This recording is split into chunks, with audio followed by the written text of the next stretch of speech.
A record number of Chinese Coast Guard ships breached restricted waters around Taiwan's outlying islands of Kinmen in 2024. New figures have been released on the incursions. Jaime Ocon is in Taipei for us with the details. Jaime, what is Taiwan's Coast Guard saying?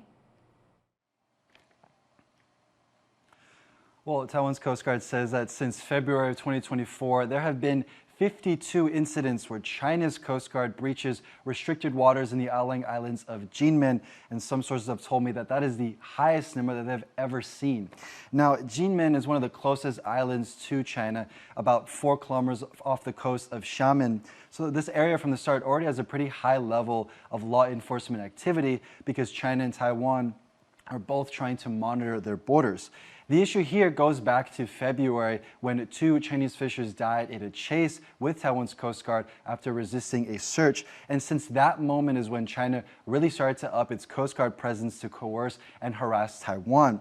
Now, these tactics of using Coast Guard ships and law enforcement and smaller fishing vessels is all part of Beijing's gray zone warfare strategy that's happening not just in Kinmen but all around Taiwan. Now, the goal of that gray zone warfare is to put pressure on Taiwan without actually having to use the military, creating a gray area in how Taiwan responds to that aggression, which is usually with just a warning. Take a listen to one of the English versions of that warning.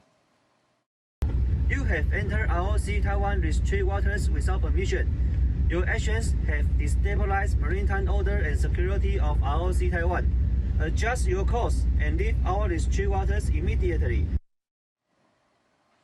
Some of the Chinese Coast Guard ships that we've seen operating around Taiwan actually participated in large-scale military exercises earlier this year. And so there's a growing concern that Beijing is learning how to fuse together the Coast Guard, law enforcement, and the military to really maximize the way it puts pressure on Taiwan. And so for the Coast Guard here, which has a much smaller fleet, it's going to be a major challenge in trying to handle and maintain that aggression going into this year.